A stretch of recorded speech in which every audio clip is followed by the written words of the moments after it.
Good morning. This is Richard Badger, Accelerate program at Alverno College. I want to talk to you today about setting up a project. And so, a couple of things that you want to keep in mind when creating a project or building a project. And so, we're going to go over those things today.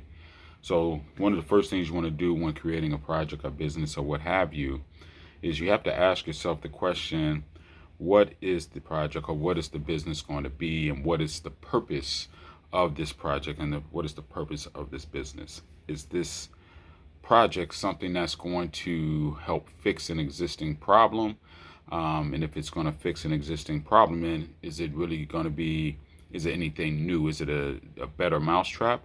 Or is this an invention type of project? So an invention meaning that you're creating your own space, your own lane to operate in. And so those two things are going to kind of be on the forefront anytime you're creating anything. Again, if you're building the better mousetrap, then you really want to explain and describe what exactly is the differential between what exists and what you're introducing as the new mousetrap or the better mousetrap. And it's going to really be how you answer those questions in your presentation that ultimately will begin to draw the interest of your future consumer to your product or to your project. Now, if it's an invention typically is a little bit harder to sell because with an invention, you have to now really create what the issue is that you've invented, because with an invention oftentimes you're creating a space, you're creating a lane. And so if you're inventing, I don't know, anything, but if you're inventing anything, you have to have an educational for your consumer. That educational needs to be clear, it needs to be concise, but it needs to be simple. People need to understand what exactly this invention is intended to do, and how does this invention work. And most importantly, how will this invention benefit me as the consumer and make my life easier as a consumer. And so, again, you're putting all these answers out in the forefront within your presentation, because what you're trying to do is you want to make sure that you're addressing what you believe the questions or the pushback would be from the naysayers and your consumers. And so if you answer those questions on the forefront without being too lengthy, then you're able to lock in a lot of your audience or your consumer base without second guessing. And so those are going to kind of be the first two things. Now, also, you want to think about what is the overall cost going to be of this project. Again, you're talking about, creating an invention or addressing an issue that already exists, but there's going to be costs associated with that. And so, with the costs that are going to be associated with that, where do those costs lie? How do you prioritize what's more significant than not? And keep in mind, we're saying more significant because all costs have a significance to the project. But what's going to be more significant, what's going to be less significant in how you set up your proposal or your prospectus. Your proposal, essentially nowadays, when you're introducing your proposal to investors and capitalists and things of that nature, nowadays, you ultimately want to keep your business proposal, your business plan relatively concise, so relatively short, but you do want to have a full prospectus. So when asked to see the prospectus, then you can have a full prospectus that will provide the line item expenses and cost, so that again, anticipating all questions. So you want to make sure that your prospectus is prepared and ready to go, but your business plan or your business proposal is going to be very concise, very succinct in that presentation. And so make sure you have the costs. Another important thing, and this is going to be one of your line items within your business plan or your business proposal, in addition to your prospectus, your marketing. Who is your demographic? where do you most resonate with the demographic that you're targeting for this project? And so the marketing strategy that you need to have, or that you'll want to have, is going to be very thought provoked, because you want to make sure that you're getting the biggest bang for your buck. When it comes to startups on any project, or any project for that matter, you want to make sure that you're able to control cost. And so marketing is going to be one of the big things that's going to be in your line item. And some would say that marketing is not necessarily an expense, but an investment. Either way, it's money going out. So if it's money going out, then ultimately your line item is going to show as an expense. Now, the strategy of marketing is the investment. So you want to be smart in how you approach your marketing plan. And so you want to know exactly who your target demographic is, what are their interests, how do they receive their information, what is the best approaches to attract that demographic. And so you really want to key in on how to draw the attention of your target demographic. And that's going to come by way of a solid, very solid marketing plan.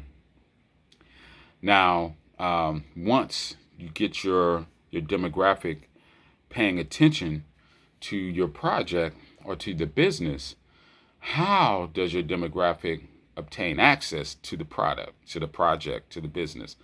And so within your marketing plan, there should kind of be a map of sort, not a literal map, but a directive on this is how you can connect with the project or with the business.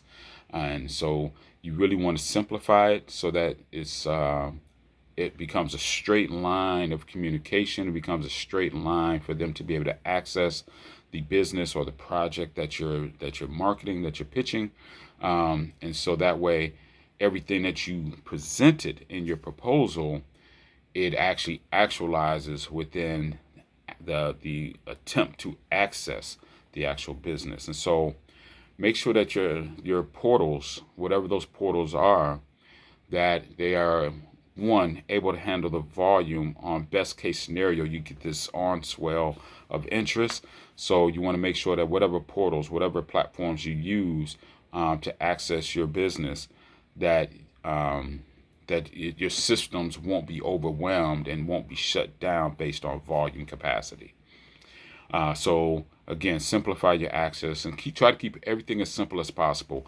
The complications, the challenges, the difficulties, all that's going to happen behind the scenes, and you should have some type of protocols in place for any challenges or barriers that may arise.